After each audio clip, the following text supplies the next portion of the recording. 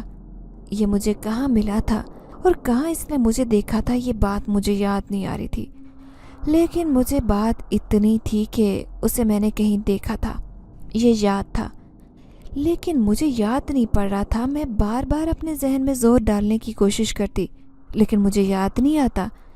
کئی بار میں نے اس سے پوچھنے کی کوشش کی، لیکن وہ ہر دفعہ بات کو ٹال دیتا۔ ایک دن جب میں نے اسے پوچھا تو اس نے بتایا کہ وہ ایک جن زادہ ہے۔ اس دن جب میں اپنی ساس کے ساتھ دربار پر گئی تھی تب وہ وہیں موجود تھا۔ میں حیران تھی کہ جن زادہ وہاں پر کیا کر رہا ہے، حالانکہ جنات تو ایسے جگہوں سے دور رہتے ہیں۔ تبھی اس نے بتایا کہ وہ ہر جمعرات کو وہاں لنگر تقسیم کرنے آتا ہے۔ اس دن لنگر تقسیم کرتے ہوئے جیسے ہی اس کی نظر مجھ پر پڑی تو وہ مجھ پر عاشق ہو گیا۔ وہ میری خوبصورتی کو کسی شاعری کی طرح بیان کر رہا تھا۔ اس خوبصورتی کے بارے میں تو آج تک میں نہیں جانی تھی، نہ کبھی میرے شوہر نے میری تعریف کی کہ میں اتنی خوبصورت ہوں۔ اب تو میں کئی سالوں سے شیشہ دیکھنا ہی بھول گئی تھی۔ میری گوری رنگت ویسے ہی پیلی زرد پڑ گئی تھی، میری لمبی جھیل جیسی آنکھیں گہرائی میں چلی گئی، لیکن میں اس کو آج بھی اتنی ہی خوبصورت لگ رہی تھی۔ شاید وہ انسان نہیں تھا، اسی وجہ سے ایسا تھا۔ اس دن یہ اجازت لے کر واپس وہ اپنے قبیلے چلا گیا تھا اور اس نے دوبارہ آنے کا وعدہ کیا تھا۔ اس نے بتایا تھا کہ اس کے قبیلے میں کوئی مسئلہ چل رہا ہے، اس لیے کئی دن تک مجھ سے مل نہیں پائے گا۔ اس بار مجھے بھی اس کی عادت ہو گئی تھی، کیونکہ مجھے کوئی غم گسار چاہیے تھا جو میرا غم بڑھتا، لیکن جانے سے پہلے اس نے بھائیوں اور بھابھی لوگوں کو مجھ سے محبت کرنے پر مجبور کر دیا۔ اب میرے گھر میں روک ٹوک بہت کم ہو گئی تھی، بھابیاں بھی مجھ سے اتنا کام نہ کرواتی۔ نہ جانے ان کے دل میں ایسی کیا بات آ گئی تھی کہ وہ مجھ پر ترس کھانے لگی۔ شاید اس جن زادے نے انہیں اتنا زیادہ ڈرا دیا تھا، اسی وجہ سے ایسا تھا کہ وہ مجھے تنگ کرنے کی سزا اسے سمجھ رہی تھی۔ لیکن میں نے تو کبھی ایسا نہیں سوچا تھا کہ وہ جن زادہ انہیں تنگ کرے۔ ہمیشہ اسے منع کرتی، لیکن وہ کہتا کہ جو تمہارے ساتھ برا کرتا ہے میرا دل چاہتا ہے اس کی جان لے لو، لیکن وہ تمہارے بھائی ہیں اس لیے بخش دیتا ہوں۔ وہ جن زادہ کو کہا واپس چلا گیا، لیکن آنے کا وعدہ کر کے گیا۔ اس کے جاتے ہی میرے ساتھ پھر سے ڈراؤنے واقعات ہونے لگے۔ آج بھی میں نے جیسے ہی ہاتھ دھونے کے لیے ٹونٹی کھولی تو اس میں پانی کی جگہ خون آ رہا تھا۔ اسے دیکھتے ہی میں چلانے لگی، سارے گھر والے جمع ہو گئے اور مجھ سے پوچھنے لگے کیا ہوا۔ تبھی میں نے بتایا کہ ٹونٹی میں سے خون آ رہا تھا۔ میں نے اپنے ہاتھ دکھائے، لیکن میرے ہاتھ ابھی بھی خون آلودہ تھے۔ سب دیکھ کر حیران تھے اور کہہ رہے تھے کہ نہیں، ایسا تو کچھ نہیں ہے، یہاں سے تو پانی آ رہا ہے اور تمہارے ہاتھ پر تو کوئی خون نہیں ہے۔ اب گھر والے کافی پریشان ہو گئے۔ ابا نے بھائیوں کو خاص تاکید کی کہ کسی اچھے سے عامل کو گھر لے آئے تاکہ پتہ چل سکے۔ ہمارے گھر میں کوئی ایسی ہوائی مخلوق تو نہیں جو گھر والوں کو یوں تنگ کر رہی ہے، ہر دوسرے دن کوئی نیا واقعہ ہو جاتا ہے۔ بھائی کے ایک دوست نے عامل کا پتہ بتایا جو دوسرے علاقے میں رہتا تھا۔ اگلے دن بھائی گاڑی میں اس عامل کو گھر لے آئے۔ اس نے سفید رنگ کا لباس پہنا تھا اور گلے میں بہت بڑے موتیوں والی تسبیح پہنی تھی۔ اس نے صحن میں آگ جلانے کا بولا۔ بھائیوں نے کچھ لکڑیاں جمع کی اور وہاں آگ جلا دی۔ کافی دیر تک وہ اس پر پانی پھینکتا رہا اور آگ کے بجھاتے ہی اس نے وہاں پر بیٹھ کر ایک عمل شروع کر دیا۔ وہ قرآن آیات پڑھتا جا رہا تھا، تبھی اس نے گول دائرہ لگایا اور اس دائرے کے باہر خود بیٹھ کر قرآن آیات پڑھتا ہوا بار بار دائرے کی طرف پھونک رہا تھا۔ سب گھر والے ایک سائڈ پر کھڑے یہ سب کچھ دیکھ رہے تھے، کیونکہ عامل نے کہا تھا کہ کچھ ہی دیر بعد وہ چیزیں حاضر ہو جائیں گی جو اس گھر کے مکینوں کو تنگ کر رہی ہیں۔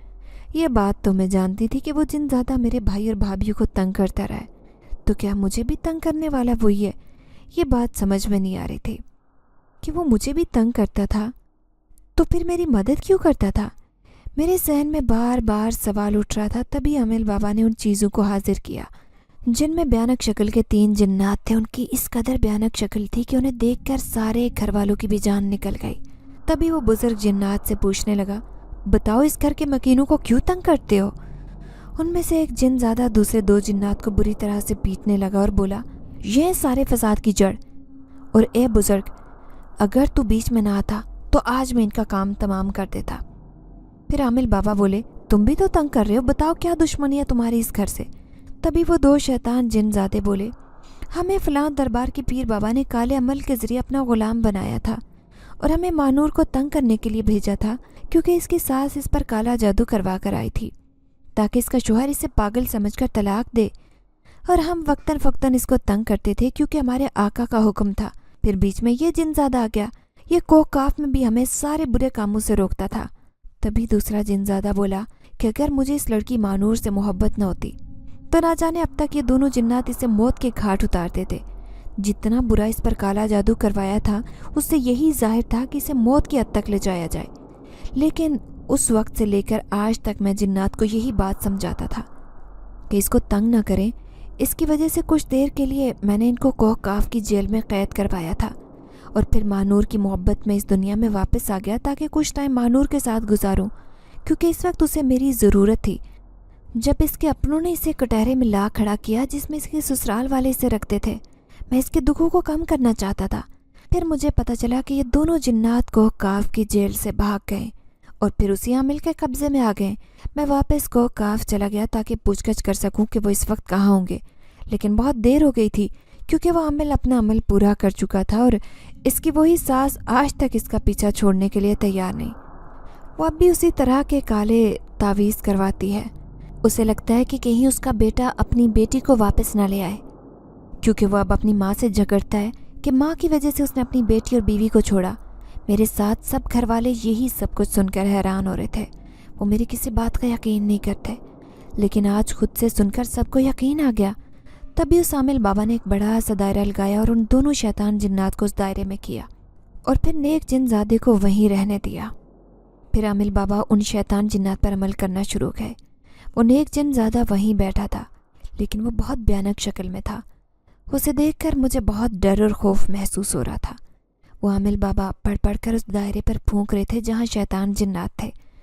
دیکھتے ہی دیکھتے وہ دونوں جلنے لگے۔ جلنے کی وجہ سے ان کی بالکل راکھ بن گئی، پھر وہ راکھ ہوا میں اڑ کر محلول ہو گئی اور ایک جنزادہ بھی اسی دائرے میں تھا۔ تبھی عامل بابا بولے، تم ایک نیک جنزادے ہو، اسی لیے تمہیں کوئی نقصان نہیں پہنچانا چاہتا، لیکن بہتر اسی میں ہے کہ تم بھی اپنی دنیا میں واپس چلے جاؤ۔ اس لڑکی مانور کا ہمیشہ کے لیے پیچھا چھوڑ دو۔ وہ جن زادہ بولا، کیسے چھوڑ دوں میں اس کا پیچھا؟ محبت کرنے لگا ہوں اس سے، میں انسانوں سے زیادہ اسے پیار دوں گا۔ تبھی عامل بابا بولے، تم جنات اپنی جناتی دنیا میں ہی اچھے لگتے ہو اور ہم انسان، اسی لیے انسانوں کے ساتھ رہنے کی خواہش نہ رکھو۔ میری آنکھوں سے اس وقت زار و قطار آنسو تھے۔ تبھی وہ جن زادہ بولا، ٹھیک ہے، ہمیشہ کے لیے مہنور کو چھوڑ کر جاؤں گا، لیکن صرف ایک دفعہ مجھے مہنور سے بات کرنے دے۔ تبھی اس عامل بابا نے مجھے پاس بلایا اور بولے، یہ آگے مہنور، کرو کیا بات کرنی ہے، کیونکہ اس کے بعد تمہیں ہمیشہ کے لیے اسے چھوڑ کر جانا ہوگا۔ وہ جن زادہ بولا، میں تم سے صرف اتنا کہنا چاہتا ہوں کہ خود کو اتنا مضبوط بناؤ کہ دنیا والے تم پر ظلم ڈھائیں تو تم ان کا مقابلہ کر سکو۔ تمہیں خوش دیکھ کر میں ہمیشہ خوش رہوں گا، لیکن اب نہ تو تمہیں نظر آؤں گا نہ ہی تم سے بات کروں گا۔ یہ بات کہتے ہوئے